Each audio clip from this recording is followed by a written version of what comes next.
प्रिय भक्तगण, आज हम आपको एक कथा का श्रवण करा रहे हैं जो सुनने मात्र से आपके जीवन में सुख, संपत्ति और धन की वर्षा होगी। तो चलिए कथा को प्रारंभ करते हैं। भगवान शिव माता पार्वती से कहते हैं, गलत फैसलों से इंसान को बचना चाहिए। फिर माता पार्वती कहती है, हे देवों के देव महादेव, कौन से गलत फैसलों से बचना चाहिए और उनके क्या उपाय है। फिर भगवान शिव कहते हैं, हे देवी, आज मैं आपको एक कहानी सुनाने जा रहा हूँ, कृपया इसे ध्यान से सुने। अगर आप ये कहानी सुन रहे हैं तो पूरा सुनिए, इस कथा को आधा अधूरा छोड़कर जाने की गलती मत करिएगा, क्योंकि इस पवित्र कथा को पूरा सुनने से मनचाहा फल की प्राप्ति होगी। इसलिए इस कथा को पूरा सुने। आप शिव भक्त हैं तो भोलेनाथ का अनादर ना करें। तो चलिए एक छोटी सी कहानी। यह कहानी एक 21 वर्षीय लड़के की है जो सेठ के यहाँ नौकरी करता था। उसके माता पिता अब इस दुनिया में नहीं थे। उसकी जिंदगी बड़ी परेशानी में चल रही थी। वह रोज काम पर जाता, पैसे कमाकर घर आता, खाना बनाता, खाता और सो जाता। एक दिन उसने देखा कि एक बूढ़ा फकीर अपनी पीठ पर 3 बक्सा लादे एक शहर से दूसरे शहर जा रहा था। फकीर काफी बूढ़े थे और लंबे समय से सफर कर रहे थे। आखिरकार कुछ दूर और चलने के बाद वे थक कर एक पेड़ के नीचे बैठ गए। तभी उनकी नजर एक नौजवान युवक पर पड़ी जो उसी रास्ते से गुजर रहा था और उसी दिशा में जा रहा था जिस दिशा में फकीर को जाना था। लड़का फकीर के पास से गुजरा और फकीर ने उससे कहा, सुनो बेटा, क्या तुम मेरी थोड़ी सी मदद कर सकते हो? ये बक्सा बहुत भारी है और मैं बूढ़ा हो चुका हूँ। मैं ज्यादा समय तक इसका बोझ नहीं उठा सकता और मैं बहुत थक भी चुका हूँ। क्या तुम मेरे एक बक्सा को ले लो और मुझे दूसरे गांव तक पहुंचा दो? इसके बदले मैं तुम्हें 5 स्वर्ण मुद्र दूंगा। लड़के ने फकीर की सारी बातें सुनी और कहा, कोई बात नहीं बाबा, मैं आपकी मदद करने के लिए तैयार हूँ। बताए आपको कहाँ जाना है? ये कहकर उसने फकीर का एक बक्सा उठा लिया और अपने कंधे पर ले लिया। जवान लड़के को तुरंत एहसास हुआ कि बक्सा सचमुच बहुत भारी है। वह लड़का और फकीर दोनों रास्ते पर आगे बढ़ चले। कुछ दूर चलने के बाद वे गांव की सीमा पार कर सुनसान रास्ते पर पहुंच गए। वे दोनों अपने मार्ग में आगे बढ़ते रहे। जब वे भीड़ से पूरी तरह से अलग हो गए तो लड़के ने फकीर से पूछा, बाबा, इस बक्सा में आखिर ऐसा क्या रखा है जो यह इतना भारी है? फकीर ने जवाब दिया, कुछ नहीं बेटा, बस इसमें तांबे के कुछ सिक्के भरे हुए हैं। इसी कारण से ये बक्सा बहुत भारी हो गया था। उस फकीर की बात सुनकर लड़का सोचने लगा, यह बाबा जरूर कोई व्यापारी है, तभी तो इतने सारे तांबे के सिक्के लेकर चल रहे हैं। फिर उसके मन में ख्याल आया, मुझे सिर्फ ये बक्सा दूसरे गांव तक पहुंचाना है। ये सोचकर उसने तांबे के सिक्कों का विचार छोड़ दिया और अपनी धुन में मस्त होकर आगे बढ़ने लगा। कुछ समय बाद वे दोनों एक नदी के किनारे पहुंच गए। लड़का हट्टा कट्टा और तंदुरुस्त था, इसलिए बिना सोचे समझे नदी में उतर गया। लेकिन फकीर अभी भी किनारे पर खड़े थे। इस पर लड़के ने पूछा, क्या हुआ बाबा? आइए, हमें यह नदी पार करनी होगी ताकि हम गांव पहुंच सके। फकीर ने उत्तर दिया, मैं जानता हूं बेटा कि हमें यह नदी पार करनी ही होगी, लेकिन मैं बूढ़ा हो चुका हूं और 2 बक्सों के साथ यह नदी पार नहीं कर सकता। अगर मेरा पांव फिसल गया तो क्या होगा? क्या तुम मेरी एक और बक्सा ले सकते हो? इसके बदले मैं तुम्हें 5 स्वर्ण मुद्राएं दूंगा। लड़का मुस्कुराते हुए बोला, बाबा, आप मुझे शर्मिंदा कर रहे हैं। अगर आप स्वर्ण मुद्राएं ना भी दें तो भी मैं आपकी मदद जरूर करूंगा। मैं आपको दूसरे गांव तक पहुंचा आऊंगा। फकीर मुस्कुराते हुए बोले, बेटा, तुम बड़े भले इंसान हो। इतना कहकर उन्होंने दूसरी बक्सा भी लड़के को थमा दी। लड़के ने जब वह बक्सा अपने कंधे पर रखी तो उसे वह बहुत भारी लगी, लेकिन उसने कुछ नहीं कहा। दोनों ने जैसे तैसे नदी पार की। नदी पार करने के बाद बातों में लड़के ने फकीर से पूछा, बाबा, इस दूसरी बक्सा में क्या है? ये भी बहुत भारी है। फकीर ने लड़के को जवाब देते हुए कहा, बेटा, इस बक्सा में चांदी के सिक्के हैं, इसलिए इसका वजन इतना अधिक है। फकीर की बातें सुनकर अब लड़के का दिमाग तेजी से काम करने लगा। वह सोचने लगा कि एक बक्सा में तांबे के सिक्के हैं और दूसरे में चांदी के। ऐसा लग रहा था कि फकीर कहीं दूर से आ रहे हैं और उन्होंने अपनी सारी जमीन जायदाद बेचकर यह सारे सिक्के इकट्ठे किए हैं, इसलिए वह इतना धन लेकर चल रहे हैं। हालांकि लड़के ने फकीर से कुछ नहीं कहा और वे दोनों चुपचाप आगे बढ़ते रहे। कुछ दूर चलने के बाद वे एक सुनसान राह पर पहुंचे। उस सुनसान रास्ते को देखकर लड़के के मन में तरह तरह के विचार आने लगे। वह सोचने लगा, ये तो सुनसान जगह है, अगर मैं ये सिक्के लेकर यहाँ से भाग जाऊं तो फकीर मुझे कब तक दौड़ा जाएंगे। मुझे नहीं लगता कि वे मुझे पकड़ पाएंगे, और यहाँ पर कोई भी नहीं है जो उनकी मदद कर सके। ये सिक्के बहुत मूल्यवान है, मैं इनसे एक अच्छी दुकान खरीद सकता हूँ और नया व्यापार शुरू कर सकता हूँ। वैसे भी बूढ़ा फकीर अब इन पैसों का क्या करेगा, इससे अच्छा तो मैं ही इन्हें रख लेता हूँ। लड़का ये सब सोच ही रहा था कि अचानक उसे खुद पर आश्चर्य हुआ। अरे मैं ये क्या सोच रहा हूँ, फकीर बाबा ना जाने कहाँ से आ रहे हैं और कितनी मेहनत से उन्होंने ये पैसे इकट्ठे किए होंगे। मुझे उनका फायदा नहीं उठाना चाहिए, नहीं मुझे ऐसा नहीं करना चाहिए। हालांकि उसने कुछ देर के लिए अपने विचारों को काबू कर लिया, लेकिन फिर कुछ समय बाद वे विचार फिर से हावी होने लगे। लड़का 2 बक्सा लेकर फकीर के पीछे पीछे चल रहा था। कुछ दूर और चलने के बाद एक पहाड़ी आई। इस पर फकीर बाबा ने लड़के से कहा, बेटा मैं इस पहाड़ी पर नहीं चढ़ पाऊंगा, मैं काफ़ी बूढ़ा हो चुका हूँ और मेरे घुटनों में भी दर्द रहता है। यदि तुम मेरी तीसरी बक्सा भी ले लो तो मैं तुम्हें 5 और स्वर्ण मुद्राएं दूंगा, लेकिन याद रखना इसे कहीं गिराना मत, कहीं ये बक्सा खुल ना जाए। इस पर वह लड़का उन फकीर से कहता है, क्यों बाबा, आखिर इसमें ऐसा क्या है? इस पर वह फकीर उस लड़के से कहते हैं, बेटा इसमें से मुद्राएं हैं। ये सुनकर वह लड़का मन ही मन बहुत प्रसन्न हुआ। उसने चुपचाप वह बक्सा भी उन फकीर से ले ली और देखते ही देखते वे दोनों मार्ग में आगे की ओर बढ़ने लगे। अब वह फकीर बिना कोई वजन लिए आराम से पहाड़ की चढ़ाई कर रहे थे, किंतु वह नौजवान लड़का जो पीछे था वह वजन के कारण बहुत धीरे धीरे चल पा रहा था। लेकिन जब से उसने सोने का नाम सुना था उसका मन तो छलांग मार रहा था। वह मन ही मन सोच रहा था अगर मुझे ये सारा धन मिल जाए तो मेरा पूरा जीवन आराम से कट जाएगा।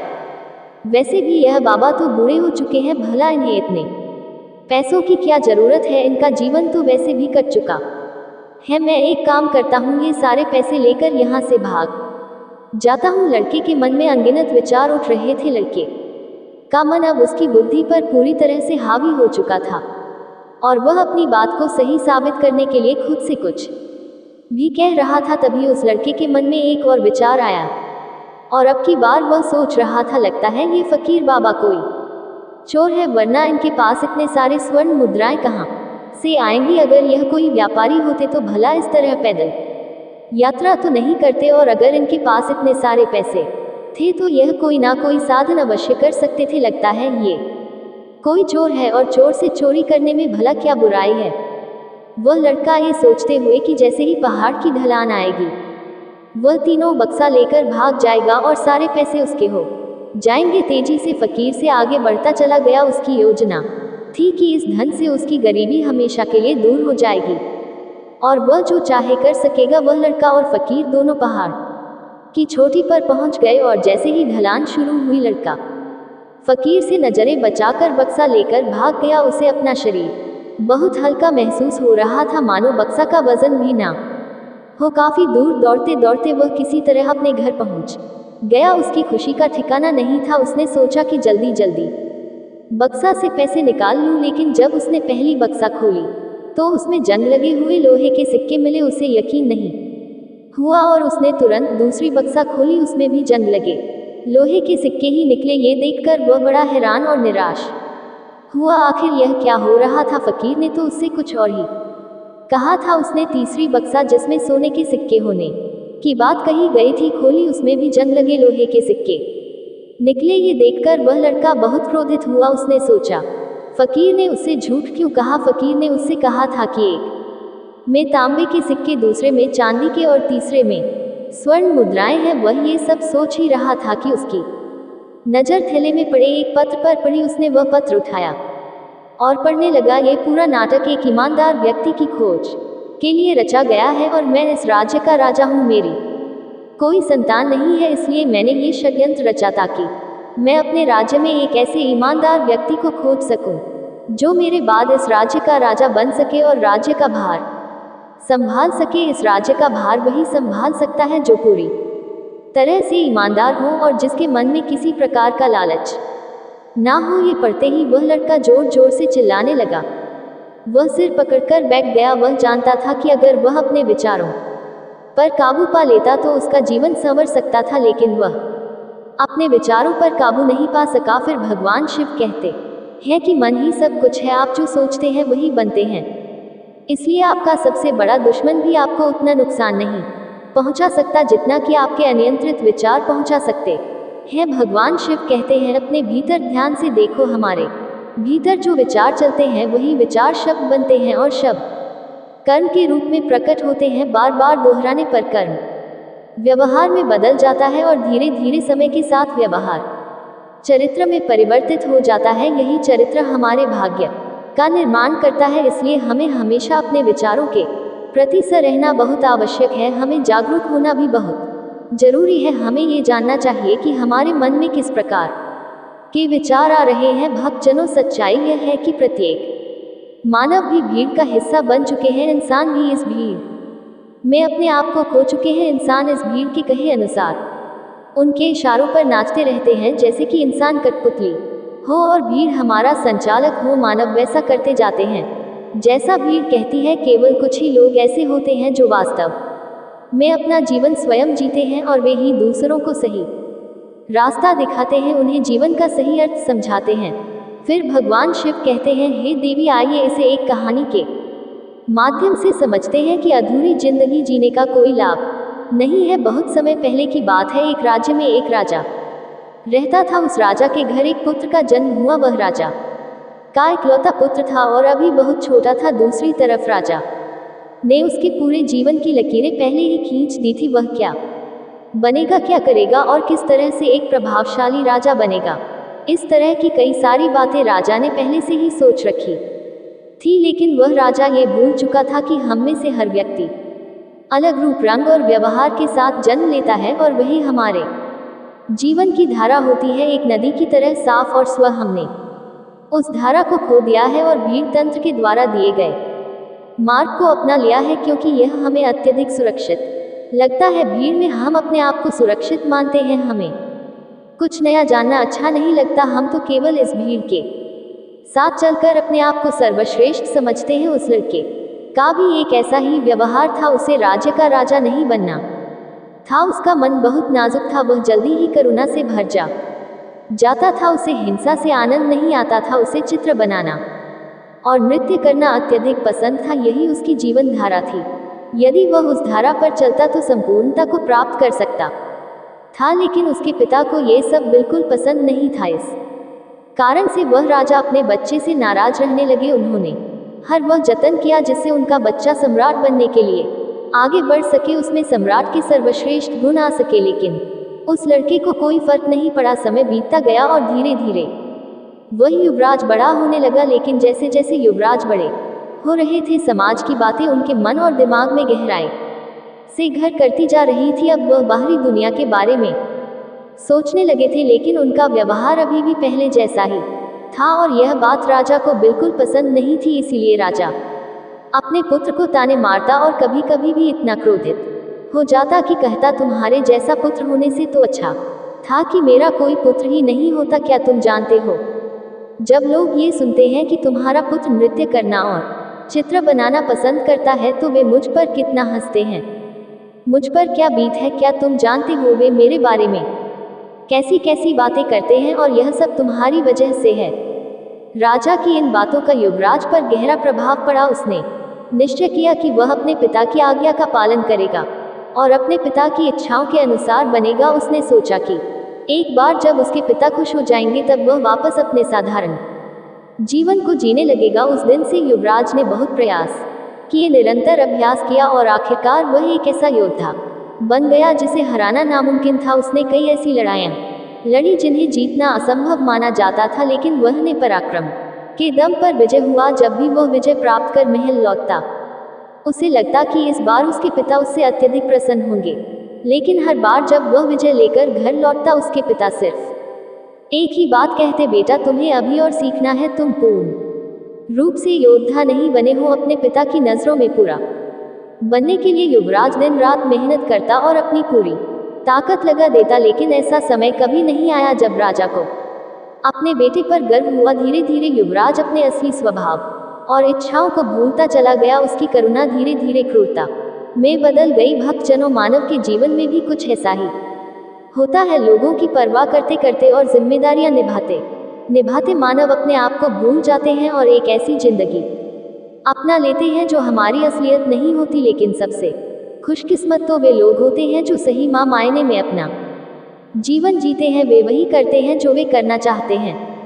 एक दिन की बात है जब युवराज अपने राज्य में भ्रमण कर रहा था, तब उसकी नज़र एक अत्यधिक सुंदर युवती पर पड़ी और वह उसके प्रति आकर्षित हो गया। युवराज के मन में उस युवती के प्रति प्रेम उमड़ने लगा। उसने उसे राजमहल बुलाया और उसके सामने हीरे जवाहरात के ढेर लगा दिए। फिर उसने युवती से कहा, मैं तुमसे प्रेम करता हूँ और मैं तुमसे विवाह करना चाहता हूँ। ये सब तुम्हारा होगा, बस मेरे विवाह प्रस्ताव को स्वीकार कर लो। युवती क्रोधित होकर बोली, हे युवराज, मैं आपसे प्रेम नहीं करती। इन कंकड़ पत्थरों का मैं क्या करूँगी? यदि आप सच में मुझसे प्रेम करते हैं तो मुझे आपकी सबसे प्रिय चीज़ चाहिए, क्या आप दे सकेंगे? युवराज ने कहा, सुंदरी, जो कुछ तुम चाहो वह मैं तुम्हें देने के लिए तैयार हूँ। युवती ने उत्तर दिया, मुझे आपका राजमहल, राजपाट या यह शानो शौक नहीं चाहिए। मैं तो एक साधारण युवती हूँ और आपसे भी यही चाहती हूँ। क्या आप मेरे साथ एक साधारण युवक बनकर जीवन व्यतीत कर सकते हैं? क्या आप अपना ये राजपाट और शानो शौकत छोड़ सकेंगे? युवराज ये सुनकर सोच में पड़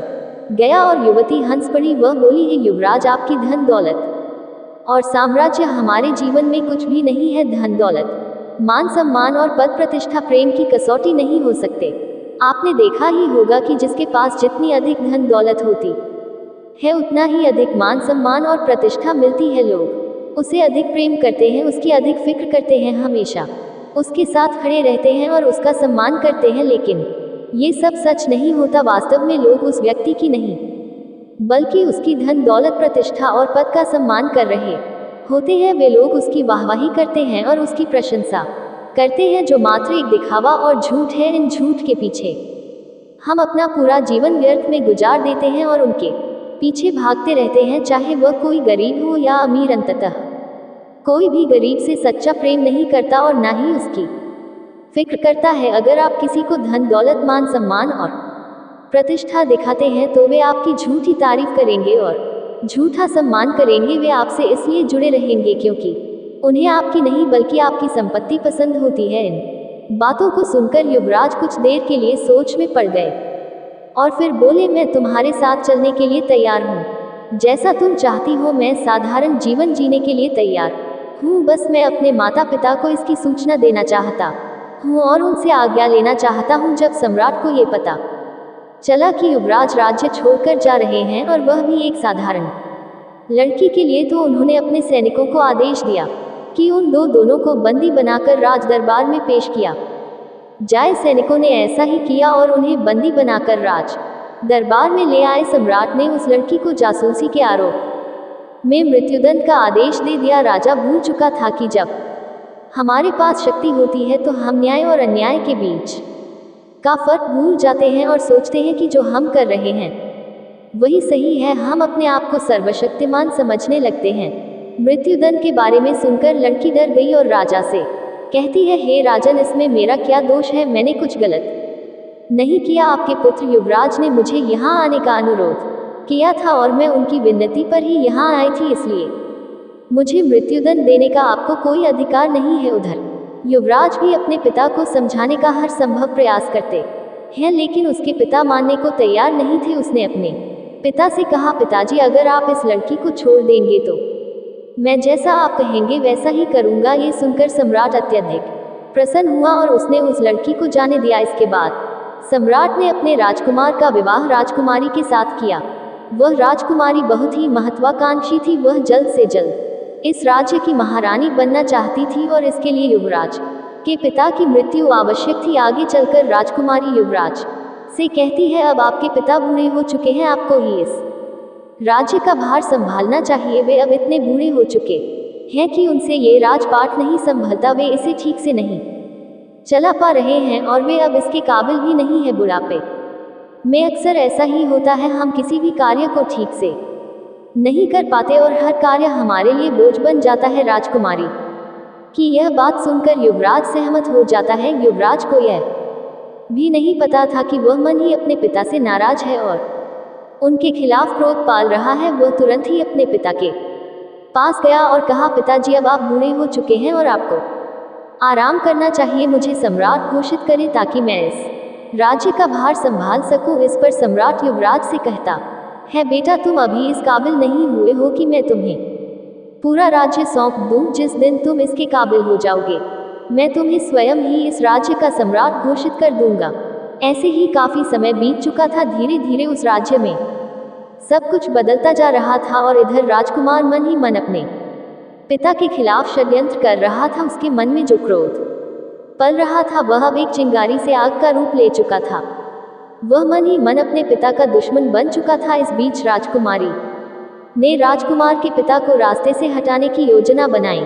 उसी समय पड़ोसी राज्य ने इस राज्य पर आक्रमण कर दिया। राजकुमारी चाहती थी कि इस युद्ध के दौरान सम्राट मृत्यु को प्राप्त हो जाए। उसने एक योजना बनाई कि जब सम्राट अकेले हो तो उस पर पीछे से हमला किया जाए। दूसरे ही दिन पड़ोसी राज्य ने हमला कर दिया। राजा बहादुरी से लड़ रहा था लेकिन युद्ध के दौरान घटनाएं अप्रत्याशित रूप से बदल गई। राजा की जगह युवराज दुश्मनों के बीच फंस गया। सम्राट ने जब ये देखा तो अपने पुत्र को बचाने के लिए घोड़े पर सवार होकर उसकी ओर बढ़े। इस दौरान युवराज ने सोचा कि यही सबसे सही मौका है। वह अपने पिता पर पीछे से वार करने की सोच रहा था ताकि पूरा राज्य उसका हो जाए। लेकिन तभी एक दुश्मन ने पीछे से युवराज पर हमला किया। सम्राट ने उस वार को अपनी छाती पर ले लिया। तलवार सम्राट के सीने को चीरती हुई आर पार हो गई और सम्राट जमीन पर गिर पड़ा। ये देखकर युवराज के हाथों से तलवार छूट गई। उसने तुरंत ही अपने पिता को उठाया और घोड़े पर लाद कर वहां से निकल गया। रास्ते में सम्राट ने अपने बेटे से कहा, बेटा अब तुम काबिल हो चुके हो और मैं तुम्हें इस राज्य का सम्राट घोषित करता हूँ। जाओ और अपने राज्य को बचा लो। इस राज्य को तुम्हारी जरूरत है। मुझे तुम पर गर्व है। इतना कहकर सम्राट वीरगति को प्राप्त हो गया। अपने पिता के मुख से यह सारी बातें सुनकर राजकुमार बहुत दुखी हो गया। उसके मन में जो क्रोध था वह पूरी तरह करुणा में बदल गया। तब उसे एहसास हुआ कि वह अपने पिता से प्रेम करता है, नफरत नहीं। उसे अपनी गलती पर पछतावा होने लगा और वह तुरंत ही युद्ध भूमि पर लौटा। उसने बहादुरी से युद्ध लड़ा और अपने पिता की याद में इस युद्ध को जीत लिया, लेकिन अपने आप से हार गया। युद्ध जीतने के बाद जब वह महल लौटा तो वह बहुत परेशान था क्योंकि राजकुमारी ने राजा के खिलाफ षड्यंत्र रचा था। राजकुमार ने राजकुमारी को आजीवन कारावास की सजा दे दी, लेकिन इससे वह बहुत दुखी था। वह खुद को भी सजा देना चाहता था। अब वह इस राज्य का सम्राट बनकर खुश नहीं था और न ही उसके मन में कोई इच्छा बची थी। एक दिन जब वह अपने राज्य का भ्रमण कर रहा था तो उसने रास्ते में एक व्यक्ति को देखा जो नाच रहा था, गा रहा था और एक चोगा पहने हुए था। ये देखकर युवराज उस व्यक्ति के पास गया और उससे पूछा, आप कौन हैं और नाच क्यों रहे हैं? उस व्यक्ति ने उत्तर दिया, मैं कौन हूँ यही तो मैं जानना चाहता हूँ। मुझे नहीं पता कि मैं कौन हूँ। क्या मैं तुम्हें जानता हूँ? तुम कौन हो? युवराज ने कहा, मैं इस राज्य का सम्राट हूँ। इस पर वह व्यक्ति बोला, मुझे भी ऐसा ही लगता था कि मैं इस राज्य का सम्राट हूँ, लेकिन बाद में पता चला कि मुझसे बड़ा भिखारी कोई नहीं है। युवराज ने कहा, आप समझ नहीं रहे, मैं वास्तव में इस राज्य का सम्राट हूँ। वह व्यक्ति बोला, हाँ मैं जानता हूँ कि इस राज्य के सम्राट तुम हो, लेकिन कभी इस राज्य का सम्राट मैं भी था और मैंने ही अपने हाथों तुम्हारे पिता को ये राज्य सौंपा था। तुम्हारे पिता मेरे सेनापति हुआ करते थे और तुम्हें और तुम्हारे पिता को ये तक नहीं पता होगा कि जिस लड़की के लिए तुमने अपना घर बार छोड़ना चाहा था, जिस लड़की को तुम्हारे पिता ने मृत्यु दंड देना चाहा था, वह पुत्री मेरी ही है। ये सुनकर युवराज उस व्यक्ति के चरणों में गिर पड़ा और बोला, मैंने अपने पिता से आपके बारे में बहुत कुछ सुना है। अब आप ही मुझे बताइए कि मुझे आगे क्या करना चाहिए। मुझे अब इस राज्य में कोई रुचि नहीं है और मैं सम्राट बनना भी नहीं चाहता। इस पर वह व्यक्ति युवराज के हाथों को पकड़ता है और उसे एक विशाल वृक्ष के पास ले जाता है। उस वृक्ष की ओर इशारा करते हुए वह व्यक्ति कहता है, बेटा उस वृक्ष को देखो, इस वृक्ष की तरह सम्राट बनो। इस वृक्ष पर कई तरह के जीव रहते हैं, लेकिन ये वृक्ष कभी उन्हें हटाता नहीं है, बल्कि उनका ख्याल रखता है, उनकी रक्षा करता है और सबको भोजन देता है। ये वृक्ष पापी इंसानों को भी अपनी छाव में आश्रय देता है और इतना सब कुछ करने के बाद भी इसमें रत्ती भर भी अहंकार नहीं है। यही इस राज्य का असली सम्राट है। लोगों को धोखा देना, मारना, युद्ध की नीतियां बनाना, खून बहाना, यह सम्राट का असली कार्य नहीं है। जाओ, वापस लौटो अपने महल में और लोगों की सेवा करो, उनकी रक्षा करो जैसे यह वृक्ष करता है। तब तुम सही मायने में एक असली सम्राट बन पाओगे। केवल दिखावे के लिए नहीं, अपने आप को पहचानो, अपनी खुशी को पहचानो और वही कार्य करो जिसमें तुम्हें खुशी मिलती है। हम सब इस काल्पनिक दुनिया में भटक रहे हैं जहां हर कोई किसी ना किसी को बांधना और नीचे रखना चाहता है। जब तुम ध्यान से अपने आप को देखोगे और समझोगे तब तुम्हें एहसास होगा कि हमारे विचार वास्तव में हमारे नहीं है, हमारी सोच हमारी नहीं है। हम जिस धर्म में जन्म लेते हैं हम उसी के हो जाते हैं। हमारे जीवन में भी ऐसे बहुत से लोग होते हैं जो हमें अच्छी और कड़वी बातें कहते हैं और उनकी हर बात हमें आईना दिखाती है, लेकिन हम ऐसे लोगों की तलाश में रहते हैं जो हमारी हाँ में हाँ मिलाए, हम गलती को ना कहे।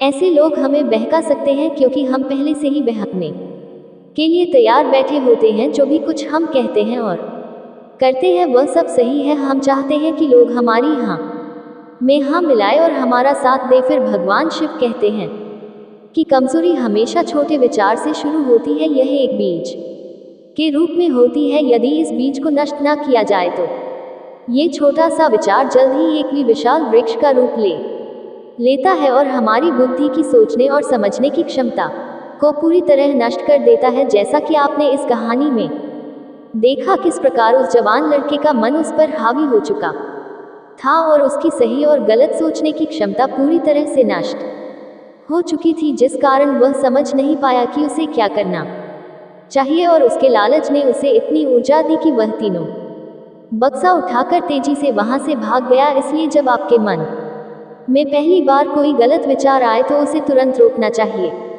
वरना वह एक विशाल वृक्ष की तरह बढ़ेगा और आपको किसी ना किसी गलत राह पर ले जाएगा। आप उसे रोकने में असमर्थ होंगे।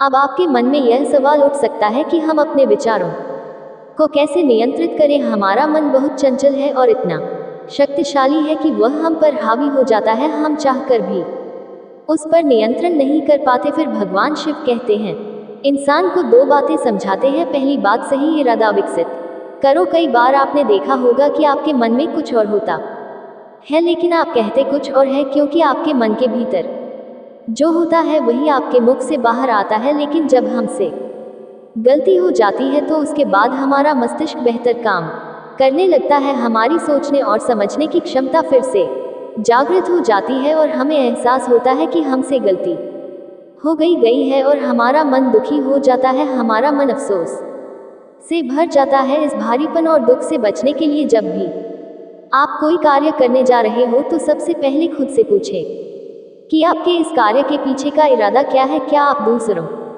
को दुखी करना चाहते हैं या नीचा दिखाना चाहते हैं, या फिर खुद को ऊपर उठाना चाहते हैं। खुद से सवाल पूछें और खुद को जागरूक करें। जब आप अपने इरादों के प्रति सचेत होंगे और विचारों के प्रति सजग होंगे तभी आपके भीतर सकारात्मक ऊर्जा का प्रवाह होगा। इससे आप सकारात्मक इरादों से जुड़ने लगेंगे और आपके मन में बसी नकारात्मक ऊर्जा और नकारात्मक इरादे धीरे धीरे कम होने लगेंगे। ध्यान रखें कि यह अभ्यास आपको हर दिन करना होगा। आपको हमेशा अच्छे विचारों पर ध्यान केंद्रित करना होगा और आपके इरादे हमेशा सकारात्मक होने चाहिए, तभी आप दुख और तकलीफों से बच सकते हैं। अन्यथा आप हमेशा दुख और तकलीफों में घिरे रहेंगे और उनसे निकल नहीं पाएंगे। इसके अलावा अपने मन के प्रति सजगता विकसित करें, जिससे आपका मन शांत होगा और उसमें बसी नकारात्मक ऊर्जा और विचार खत्म होने लगेंगे। आप शांति की ओर बढ़ेंगे। इसके लिए वर्तमान पल में जो कुछ भी हो रहा है उसे बस देखते रहे। अपने मन के अच्छे बुरे विचार, भावनाएं और यादों को